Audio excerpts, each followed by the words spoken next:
So I really felt like a victim at that time of my environment, of my conditioning, of my upbringing. And what meditation gave me an opportunity to do for the first time was to basically see the different mechanisms that were at play in my own reality, and then alter them or change them or shift them consciously to moving in the direction I wanted to move in. I noticed the sign behind you and it says believe in yourself, which kind of was just in alignment with what you've said. Why is that important to you? Mhm.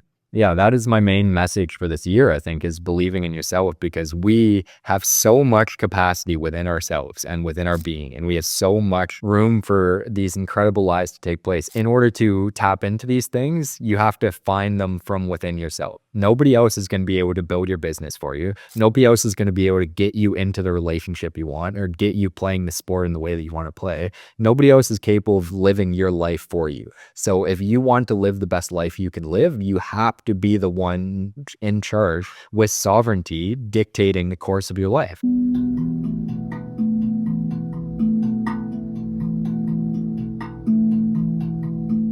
Good morning, everybody. Welcome to the Empowered Self Podcast. So my name's John, and I'm going to be your host today. And this is sort of our first episode. So this is just going to be a little bit of an introduction, so you guys can hear a little bit more of my story and get to know a little bit about how I ended up being here hosting podcasts like this. And the general theme of this Empowered Self Podcast is to really highlight two main themes within life. And so the first is empowerment. How can we empower ourselves to live our fullest lives, to live our dream lives, and be the self that we've always wanted to be? Because I think so many people have this idealistic life that they want to live, but sometimes the mechanisms and the programs of modern society prevent us from actually being who we want to be. So really learning how we can get back to our heart, to our highest selves and our souls, and let that guiding force take us on the life that we were here to live, the purpose that we came here for. And the second factor is authenticity. So I think so often the thing that prevents us from being that best selves is we know who we are deep inside, but we're scared to show that to the world, because the world has all sorts of programs and things that they want you to be a specific way, as opposed to you being who you are, your unique vibration, your unique fractal of source. And so authenticity is so huge. It's so important. So the goal of this is just to show up as we are with unscripted questions, having a regular conversation, and allowing people to see more of actual humanity again, unfiltered. So thank you so much for being here. Thank you for being a part of this. I have my wonderful mother here with me today. So she is an incredible person. She's one of the biggest reasons why I've been able to go on this journey, and she's been my biggest support system to help me through all of this. So it's really just such an honor to be here with you and to get to share this space. And I just want to thank you from the bottom of my heart for helping me with all of this and doing all that you've done to support me becoming this empowered, authentic self. So thank you so much for that. She's going to help sort of guide some of the questions and help me to uncover parts of the story that, people around me who know me well know, but maybe strangers don't know so much. So thank you for helping guide, and let's get into it. So I think she's going to ask me some questions and we'll go with that. So. Okay. Well, I also wanted to say thank you from the bottom of my heart. This is something that I'm very proud of for you, and I'm very excited for you. And I've witnessed within you a huge change. And it's very exciting for me to be able to allow you to open this up and share your story, because where we all came from a family, and where we both ended up is a pretty incredible story. So now I'm really excited to share your story out to the world. So let's start with, how did you come on this journey of really finding yourself and really becoming that authentic person? And if you could share sort of the beginning of your story with us. Mm-hmm. Yeah. So what I would say mainly is that this transformation that I had to undertake came from necessity. So basically, when I was being raised, and you're a core part of this story, but you asked me once, like, what do you want to be when I grew up? And as opposed to like saying typical jobs, I answered a philosopher, or I want to be like a psychologist, or Do you remember? sort of deep, this deep desire within me to search for more answers and answer these deep questions, even at 10 years old. So I always had this part of myself, but for a very long time, it was lost. And it was largely lost because of difficulties and because of trauma that we faced within our family. You know, like your dad passed away. And then right after that, we had a carbon monoxide leak that almost killed our entire family. And you had a tumor on your neck that basically was pretty serious. And Oh, it was actually life-threatening. I was going to die from it if it wasn't removed. So it was very serious and mm, a very challenging time, as you said. yeah, totally. And then because of that, that led to you and my dad divorcing and separating, and you left with my other sibling, and then I stayed home with my dad. And he was going through a difficult time mentally, and because of that I started going through a difficult time mentally. And not to say it was his fault at all, but just in general, I don't think there are a lot of support systems for young men in society. At least at that time there certainly wasn't, and I hope that conversations like this and more media is becoming available to help young men through their rite of passage into adulthood. But at that time I was basically stranded completely alone without any sort of support system. And I had an incredible support system up until then. So I started high school like this, you know, athlete with really good grades and a super bright future. And by the end of high school, because of this dark period, I was failing out of school. I literally got arrested for cannabis. Like I couldn't even do basic levels of homework. Like I couldn't clean my room. I couldn't cook for myself. I had no life skills whatsoever, nothing going for me. So much so that I really think I would have gone down a very bad path had I continued on the path that I was going. And so basically through this dark night of the soul, I hit a rock bottom point where I did get arrested, and all of my shadow and all of my repressed issues came to the surface, and I could finally see for the first time who I actually was. And I wasn't very happy with what I saw, you know? I remember that time. It was very difficult for all of us. And I remember being horrified when you called me and said you'd been arrested. You can only imagine when I was going, like what my mind was going through as to where you might land on that.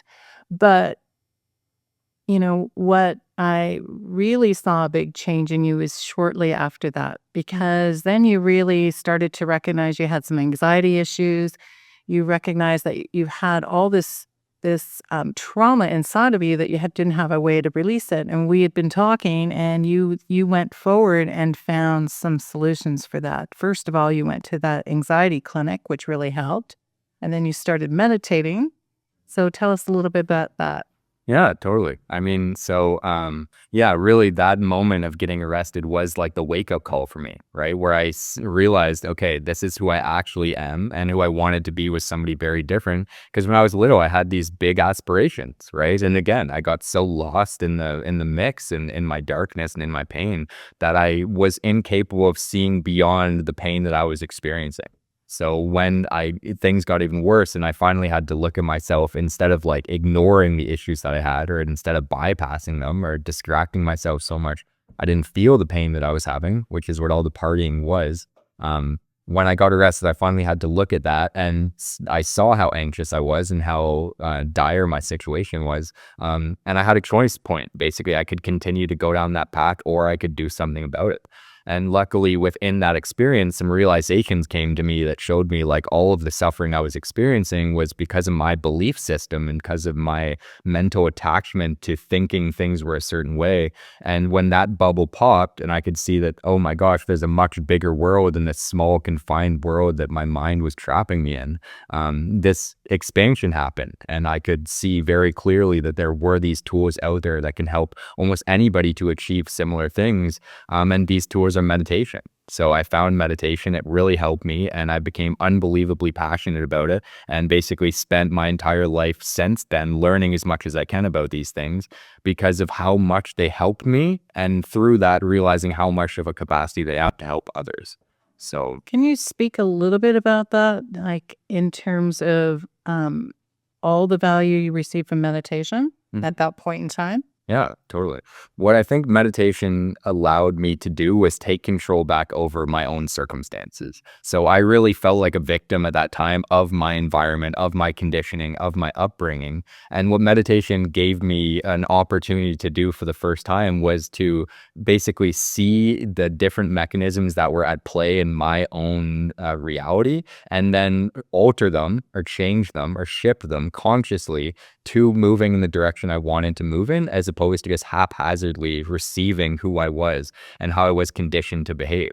So through sitting in silence and becoming aware of the different things, the different thought patterns and the emotional patterns that you have, it gives you an opportunity to see them clearly for what they are. And then at that point, choose consciously if you want to continue with these things or move to a different pathway. And this new pathway unlocked limitless potential for me because, I was going down one very clearly defined and rigid path that was leading me nowhere. And now I have this opportunity to go down any path I could possibly choose or want, just based off my own desires or my own willingness to make these changes through sitting in silence and observing myself. That's a very powerful thing that you've said. You're on a particular pathway and you can kind of see what that pathway may lead you. And like you said, there was nothing good about that pathway, but you were so locked in that. And then all of a sudden you get this release, and how powerful to be able to see now a whole bunch of different pathways forward, right? And then in that you get the chance to choose. In the other way, the way you described it, there was no choice. That was kind of just dragging you down, right? So very powerful. Yeah, it most certainly was. And So that then brought some really incredible insights into your life. Would you like to share some of those? more specifically, what do you think? I just remember when you came to me and said, Mom, I think I'm going to Thailand. Yeah. And that came through from a meditation, did it not? Because that for me was this was part of your beginning stage, but that was a really significant moment for you, because that was a moment that you really decided to venture into that possibility of your future. Yeah. Well, I guess where I can go with that story is a couple of things. The first thing that I want to make note of is the fact that, yes, so I had these deeply traumatic experiences, and through meditation, I had some insights that showed me the possibility of my life that I could be living. But don't think that it happened instantly, right? Like after that moment, this was when I was about 17, and I left for the monastery when I was about 27 or 24, sorry. Oh, I think it So was. I was 24. Yeah. Oh, yeah. So it was about like a 7-year journey between that rock bottom into getting to this place. And there were many factors involved in that. But as soon as I realized that I had the potential for growth and change, that was like a little bit of light entering in and a little bit of new perspective, but it still took me years and years of healing and purging a lot of bad energy and purging bad habits and making subtle shifts over like long periods of time that actually changed who I was, so much so that I could do these bigger and more grandiose, amazing things like going to the monastery. So it did take a really long time to get out of this dark place, to heal, to make these transitions. And it was like a daily thing where you'd have to like just slowly refine who you are, again and again and again and again and again, until eventually these patterns start to decline and basically be released. But the monastery for me was very much like I saw the capacity for meditation help my own mental health. I started implementing these things and I witnessed dramatic change, pretty incredible change within a relatively short amount of time. Even though I just said it took a long time, still the fact that this change is happening at all is incredible, because the darkness I experienced was so bad and so painful that I'd never want anyone to go through that again. So here I am seeing this potential for change. And basically, I wanted to go to the monastery to learn as much as I can about meditation so that I can bring back some of these wisdom and some of this insight to help other people who are in that difficult time. So that's really why I went to the monastery. Was if I know meditation can help. I know that the Buddhists are the ones who sort of created this thing, so they know it the best. So if I want to be the best at this and sharing it, I need to go to where it's from, like go to where they're the most legitimate source of this information, learn it that way, and then I can come back and share it. And also it helped me in immense ways. So I think I jumped ahead a little bit there because I wanted to go back if we could before we jump into the monastery. Um, it as you were talking about that, there must, as you said, day to day, you chose to do something different, to look at your life in a different way. But that day to day is really tough sometimes, right? And you're also 17, 18, 19, 20. There's lots of partying going around. There, you're into athletics. You've got friends that, you're hanging out with. All of those are just a normal life. How did you consistently, make that commitment to yourself? Yeah, well, I think you nailed it right on the head. It was that commitment, right? Like basically the possibility of change was real. At that moment, I decided that, okay, no matter what happens, I'm going to start moving in this direction and taking small steps to get there, no matter how long it takes. So basically the thing with me is that when I say I'm going to do something, then I end up doing it no matter what. And my friends will attest to this. This is one of my virtuous qualities that make me who I am. But basically, I committed to making the change. And then I said that no matter what happens, I'm going to work towards this. No matter how far away this goal is, I'm going to continually focus on it and send energy to it. And through doing that, the changes get started to naturally happen and occur over time. And I think this is part of your soul's purpose for being here. Yeah. I think like my soul from the very beginning, I came into this experience knowing that I wanted to bring these types of experiences and wisdom to people. And so I had such a commitment on like a molecular level deep inside of me from when I was 10 years old. I knew that I was here for this sort of purpose. Because we all play roles in society, right? Like archetypes are just a real thing. You need doctors, you need firemen, you need people cleaning the streets. Like you need every single role is important. And so I think I'm one of the teachers of spirituality. That's my role. That's my archetype. And so, yeah, I think it was necessary for me to go through all this pain and suffering to learn how to heal so that I can help other people to go through the similar things themselves. So yeah, I made that commitment that I know what I'm here for. I know what I'm here to do. I know how to get there. And I'm going to make small changes to get there no matter how long it takes. And that's going to be the main focus. So sure, within that, I might be focused on all sorts of other things like relationships and friends and going on traveling experiences and stuff like that. But above all of that, there's one core desire for my life, and that is to be a teacher of these things. So I never lost my way because of that deep commitment to knowing what I'm here to do and just continually coming back to that no matter how off track I get. Hmm. How did your friends, as you were going through this, how were you experiencing your own personal life through this change? Yeah.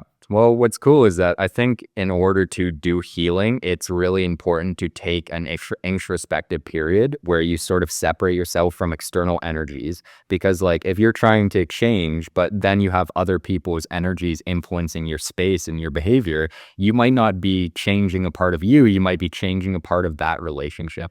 So it sort of is necessary on these healing journeys to go into the archetype of the hermit, where you seclude yourself from society, seclude yourself from friends, you do your inner work, and then you come out of the cave, emerged brand new, ready to be who you were sort of supposed to be with all the wisdom that you got from that introspection period. So it really was quite difficult to go on this journey because I definitely did lose a lot of friends and I have definitely changed in a lot of ways. But it's been also incredibly beautiful because I think there's a Ram Dass quote where he basically goes on this deep pilgrimage to India. He learns all these things. He comes back and he sees somebody. And one of his old colleagues says to him, he's like, Ram Dass, you haven't changed at all. And I think at the end of the day, that's very true. Like, I'm still John. I still am who I am. I still love snowboarding and playing pickleball and going skating and playing ice hockey with my friends. And more recently, I've connected with a lot of my friends and we've reestablished those connections. But what's so beautiful about it is like we have all of the beautiful benefits from our friendships of the past still there, plus the new benefits of like what I'm able to offer them and what they're able to offer me because of this change that I've undertaken.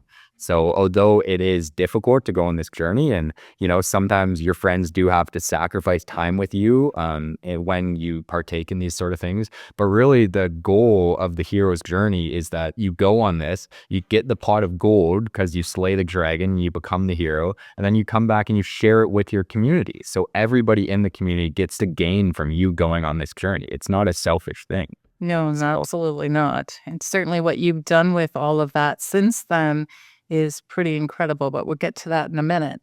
So at what point now then do you decide to make that change to go to Thailand? And talk a little bit about why you made that decision. Okay, well, you talked about the meditation part. Was there anything else that you discovered while you were there?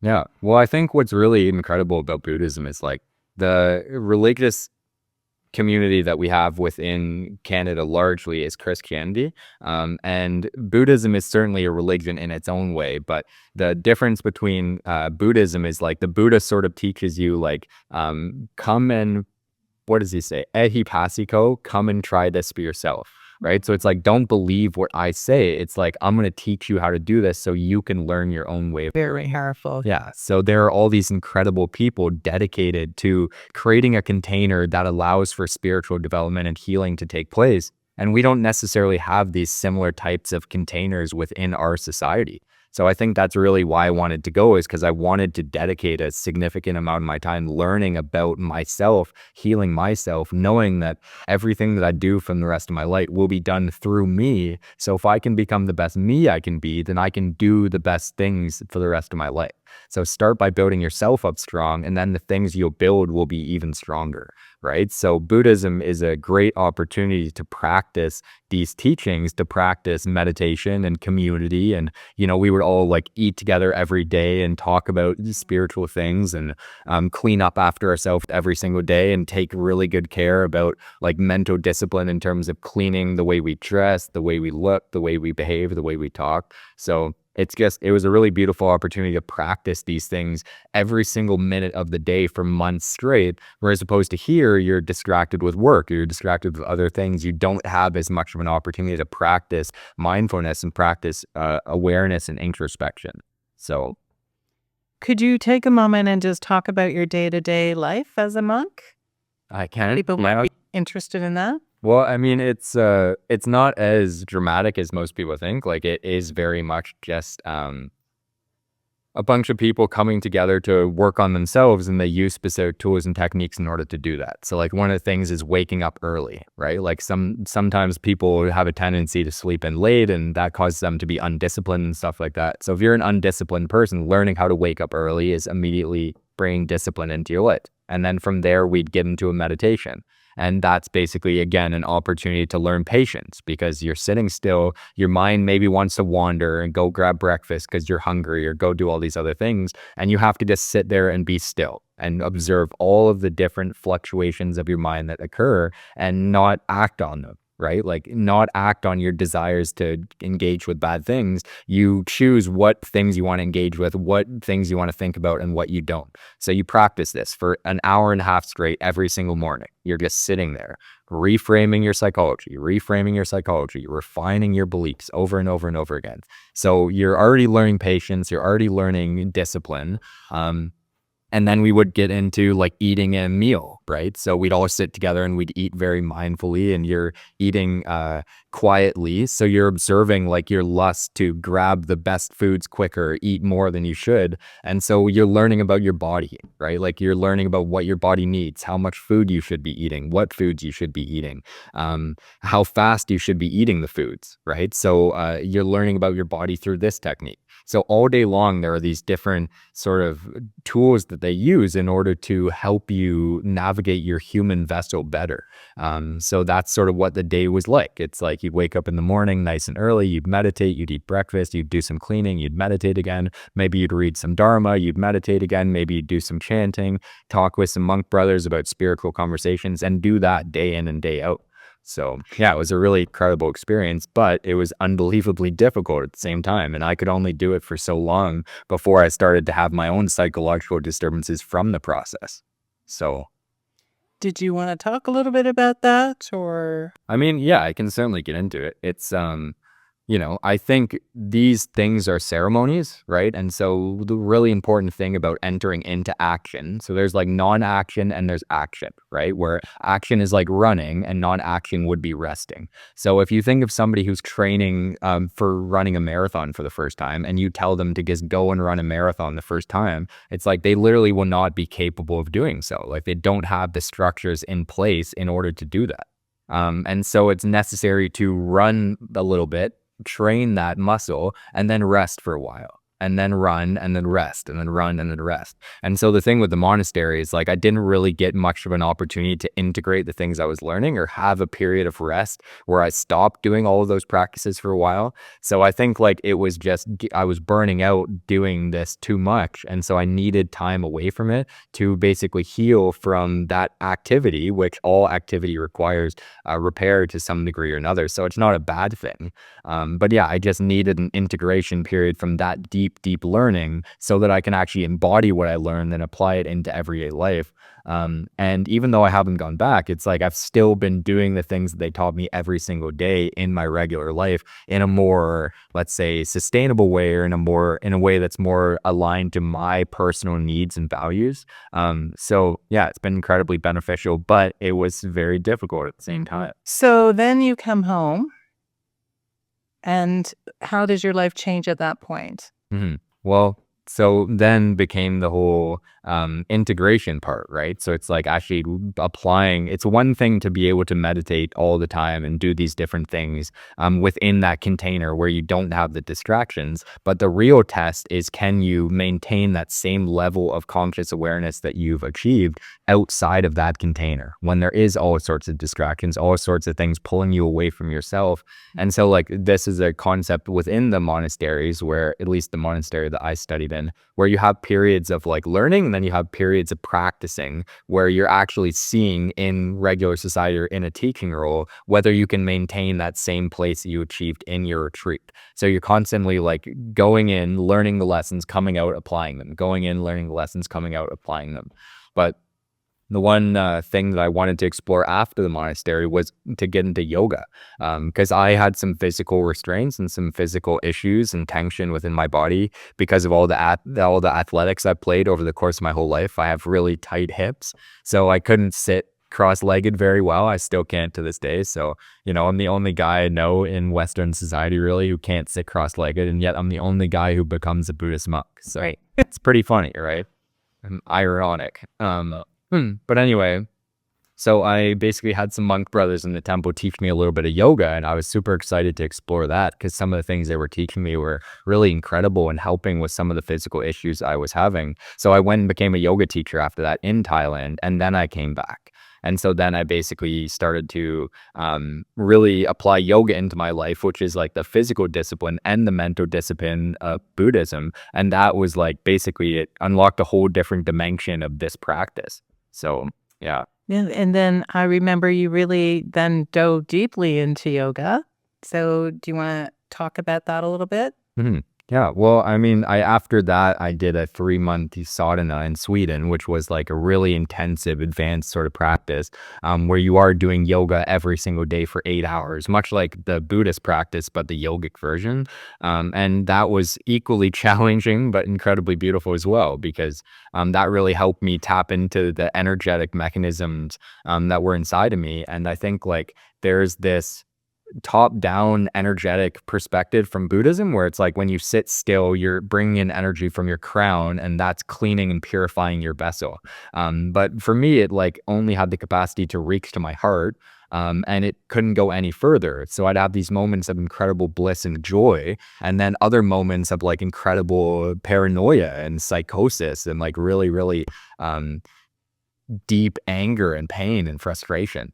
So I was sort of unbalanced, but through yoga, I was able to bring energy up from the root, from the earth, in the totally opposite direction, and clean out a lot of the lower centers of my body, which had all sorts of trauma stored there, which were causing the psychosis. So through the top-down approach, I was able to clean and clear all of this intellectual capability. And then through like the bottom-down approach is when I started to really heal the trauma that was stored lower in my body causing these issues. And that's when some of the creativity came online. So it's like the Buddhism was the masculine, yoga was the feminine, and the yoga teaches about like balancing the masculine and feminine, rising the kundalini, and this is when deep awakenings take place. So yoga really was a core missing piece on my journey that helped me so much to implement and apply these different things.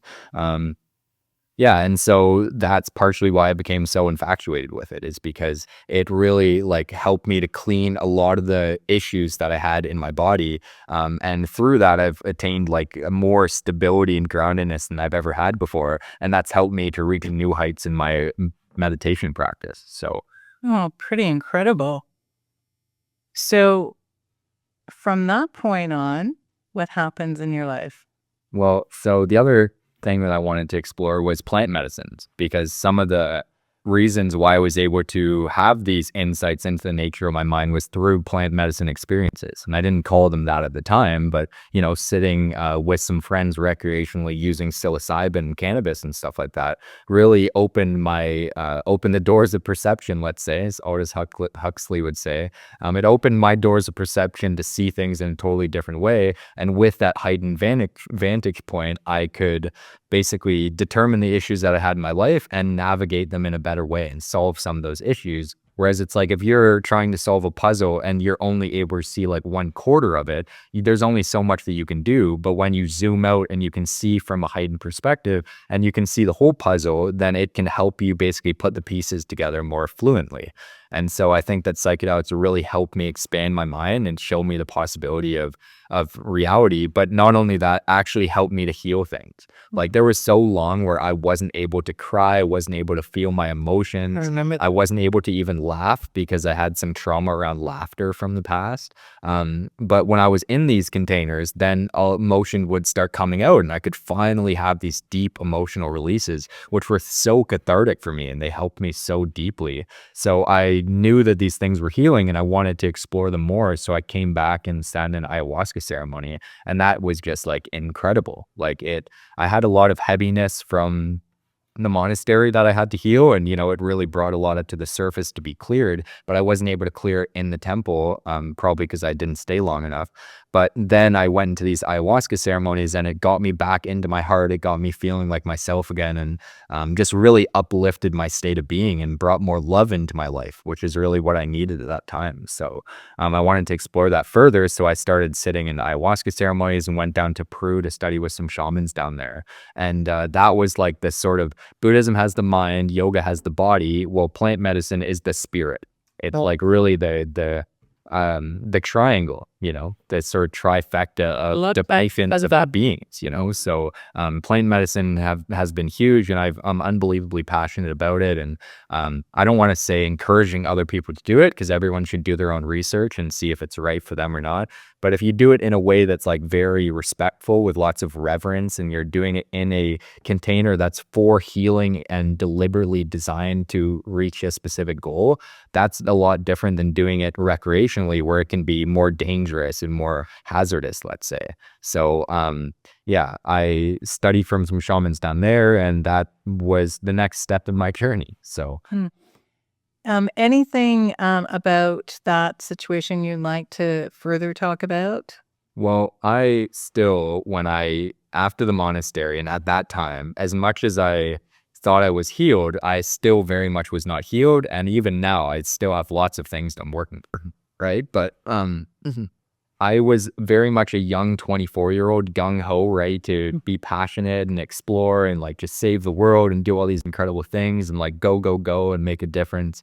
And so I went down to the ayahuasca retreat down in Peru, like wanting to explore the universe. Like I wanted to see the stars. I wanted to have all these extravagant experiences. And what that 7 weeks taught me was that it's not about sensational experiences. That's just another form of escapism. What it is about is healing. So it's not about going outwards and exploring. It's about going inwards and finding out what you have inside. And the whole thing is about healing, right? So it's like, and Buddhism taught about this as well, where it's like, if somebody else has an arrow in your back and you have an arrow in your back and you go and try and pull their arrow out, are you really helping if you still have one that's killing you? Right? So their whole thing is like, heal yourself first, learn how to swim before you try and save others from drowning, So shamanism and yoga and all of these different things, at the core, they have very similar values and very similar beliefs, and they're trying to achieve the same thing just in different ways. So yeah, the main thing about Peru and these shamans that I studied with is they are like the doctors of their community, right? People come to them with issues, with illnesses, with all these things. They're not seeking cool experiences, they're seeking healing.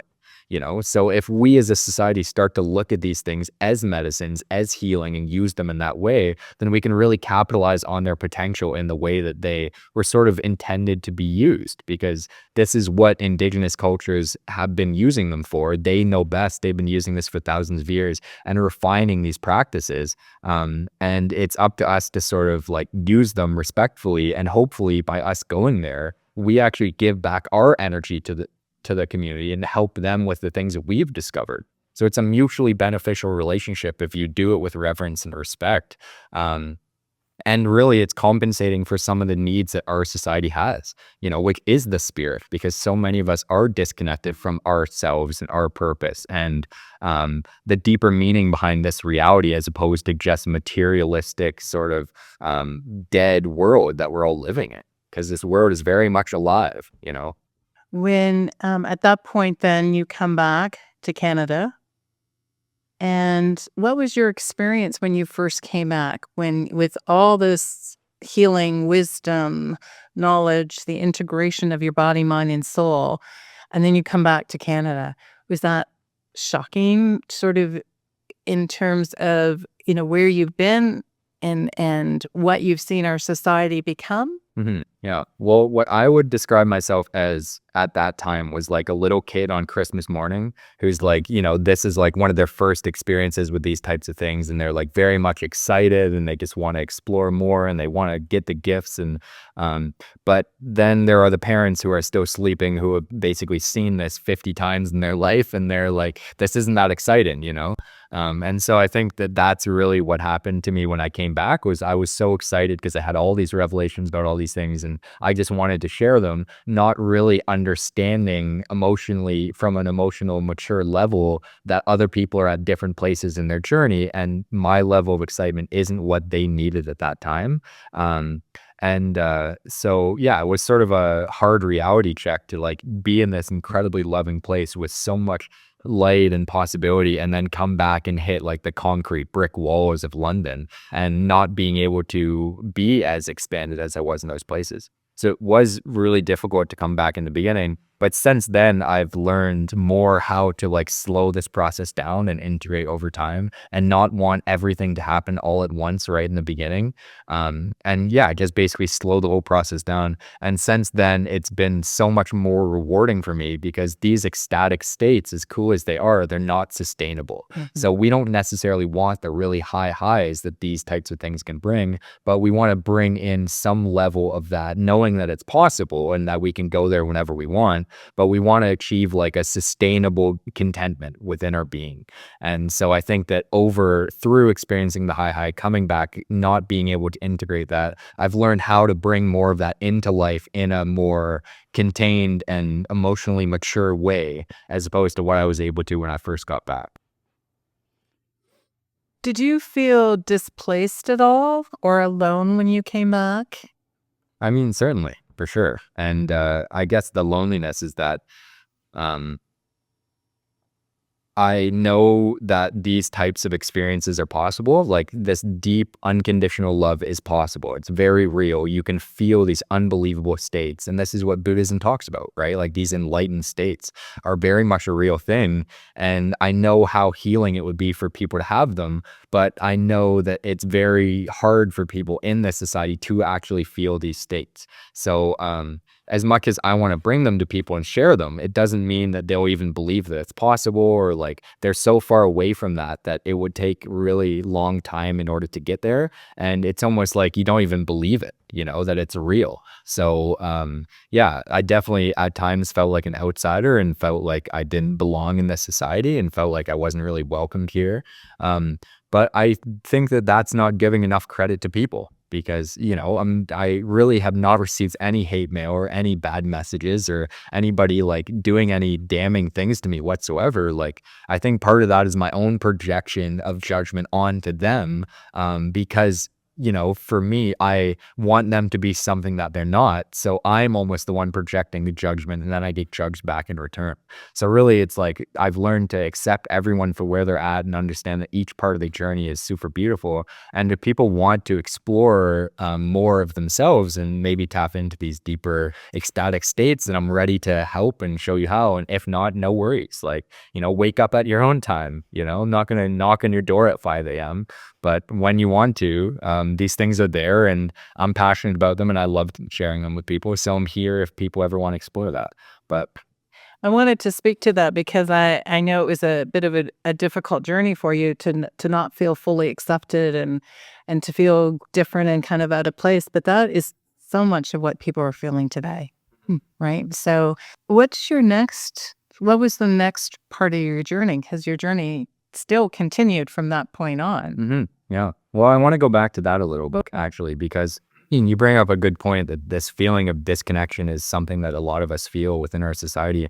And that comes back to a large part of what I've learned on this journey is that the reason why we feel isolated is because we're not showing who we really are. We're showing only a portion of ourselves, or we're showing a mask of our true selves. And then that is met by other people's masks, right? So vibrational resonance is a real thing. What you give is what you receive. I project judgment, I get judgment back. So by me not being myself, I'm also receiving other people not being their truest selves too. And it's like we're stuck in this pattern of nobody feeling fulfilled because we don't know how to get out of this, right? So I think really it's key to, like, when you eventually do this practice enough and you learn who you really are, you can start showing more of that authentic self to your close confidants or people who really know you and care about you. And even if it's not, then eventually you can build trust with people so that you can do that, right? But the more that you show yourself and allow yourself to be seen, the more confident in yourself you become. Therefore, you're able to do it more and more, and you're able to step more into your authentic self. And this is where happiness and fulfillment comes from, and your purpose starts to come through. So although it might seem counterproductive because it's like you already think you're rejected and you think that you being more of yourself is only going to get you even more rejected, it's actually the opposite. When you're feeling rejected, you should be more of yourself. And then that will attract the right people to you who won't reject you, right? I've found that too in my life. That principle, we've both been talking about that principle for quite a long time. And it absolutely is the truth from my perspective as well. Mhm. So, Well, I can get into the next part of my journey. yeah. Because after all of this yoga training and after the Buddhism and after the plant medicine, I got this really cool and rare opportunity last year to work for a charity called Live Different. And we basically went on a road trip across Canada, starting in Ontario, all the way out to Vancouver Island, all the way back. And they called it the Tour of Hope. So this is a company that gets in a big box truck. They go into schools and they bring in a whole presentation, and they do an hour-long presentation to all the kids, sharing stories of transformation and sharing stories of hope and resilience, and basically showing the kids that these types of changes are possible. So within that time, I shared like my story and this presentation with over 10,000 kids over 5 months in schools all across Canada. Pretty incredible. So I got like a really rare opportunity to see Canadians within their home lives and see how we actually live and how our actual mental states are, and see how kids are doing. And also, what was cool about it is it was really like this sort of full circle moment for me, because I was that kid in schools that was really struggling with severe depression. And now here I am 10 years later going into schools as a public speaker, speaking to these kids how to overcome that depression that they're feeling. And I was an anxious kid who was so anxious I was having panic attacks, even talking to my best friends. I couldn't even go to school. I used to hide in the car on the side of the road to avoid like first period. I was so anxious I couldn't even talk to my friends. And then I ended up, through this journey of transformation, I got so confident and I had so much belief in myself that I public spoke in front of sometimes 800 people a day, sharing my authentic story about healing and recovery. So that just goes to show you the possibility of these things and what this journey can offer you, and help you live your dream life of being a philosopher, of stepping into your highest purpose and your highest self and sharing your gifts with the world. So Yeah, I love that. Could you take a minute and maybe share what you experienced? What are Canadians experiencing, particularly with children, right? Because that's what the focus was. What did you experience, or what are you seeing? Mhm. Well, so what's interesting is that there's a lot of vast differences between people, but there's also a lot of similarities, right? So the things that we do um, within our sort of cultural lives are very similar. Like we all eat sort of similar meals, and like we have the TV in our house, and we go to dinner with friends, and all the activities that we partake in are largely the same, as opposed to like geological or geographical differences. Like people near the ocean do more ocean activities, people near the mountain do more mountain activities. But I think like the number one thing that I noticed within Canadians is that what we're lacking is real communities, right? Like, is people getting together with their neighbors on a regular basis and like establishing family and establishing tribe again. Because I witnessed like a lot of people are isolated within their family and within their homes, and we don't have a lot of opportunity for community engagement, for activities that like bring people together and we do things together and we play games and we have fun. It's largely like your family going skiing together, or like your family going to dinner with maybe another family, or your family basically doing cards and stuff like that. So we're all incredibly amazing at being in our little bubbles, but what we're not so good is bridging the gap between those bubbles and making connections within our community to those around us. But I think that that's really where a lot of fulfillment comes from, is playing your role within your society and finding let's say support systems around you. So Mm. Um, could you speak to the message of hope? And, how do people, as you went out to the schools, what was the message of hope for them? mhm. Yeah. Well, the message of hope was our talk specifically, which I love that I was a part of this one, was the power of possibility, right? So it's sort of the thing that I talked about where I was going down a very rigid path and I didn't have much of a possibility of going down any other paths. But what we talked all about was how your beliefs and your mentality can determine what path you go down and can sort of shape your life in that way. So, yeah, the real message of hope was that you are empowered within all these possibilities to live the life that you want to live if you choose to do it. And the way that you do that is through shifting your mentality. So the number one thing is like if you don't believe that change is possible, change won't be possible. But if you believe that change is possible, change becomes possible. It's that simple. Right. So I don't think that this is really taught in schools. And I know when I was going through school that there was never this messaging in any of our classes, but to basically give these kids even like a glimmer of hope where this might be a possibility. For some kids, it definitely landed. For others, maybe they weren't quite there yet, or they weren't, they're busy in their own mental universes, so they don't even pay attention. Um, but for those who were listening, I think that there were some tremendous breakthroughs that happened where, for the first time in a lot of people's lives, I think these kids did have hope, which is incredible. Because if you do go into these schools, you can see just how severe our mental health crisis actually is. Because there is such a severe lack of fulfillment and lack of joy and excitement. And so many of these kids are there just because they have to be, not because they want to be. And it's very heavy for them and tough. And yeah, it's really not an idealistic scenario for anyone involved, I think, in some ways. Um, but it's necessary in others, because of how our society is. Like, this is the school system we have. This is how, our culture was founded upon. But I really think it would be in all of our best interest to start looking at this and really seeing what's going on there and starting to implement some changes around how we can make these environments more, fulfilling to these kids' natural or natural inclinations. So many kids are incredibly creative. They want to explore their creative side and they don't really have art classes to do so. Instead they're learning math and they're learning these rigid structural things where they don't get to explore and create. They're just sort of given creations and they have to basically navigate these things in a refined way. So I think if we were to give kids more freedom and trust in their wisdom, even though they're young and we know best, still just allow them to create themselves in the way that they want, I think that would be very useful. Hmm.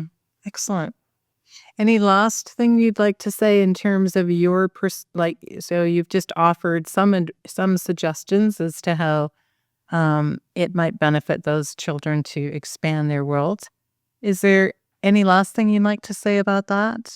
Sort of the overall take on it, or some suggestions further for those children? hmm Well, I think what was so cool about kids, and this whole dynamic is I really think that like teachers are a super valuable archetype in our society and some of the most important members of our society because truly like the next generation are the ones who are going to be taking care of us as we age, right? And we're going to be passing down our systems to them and they're going to get to choose what to do with it.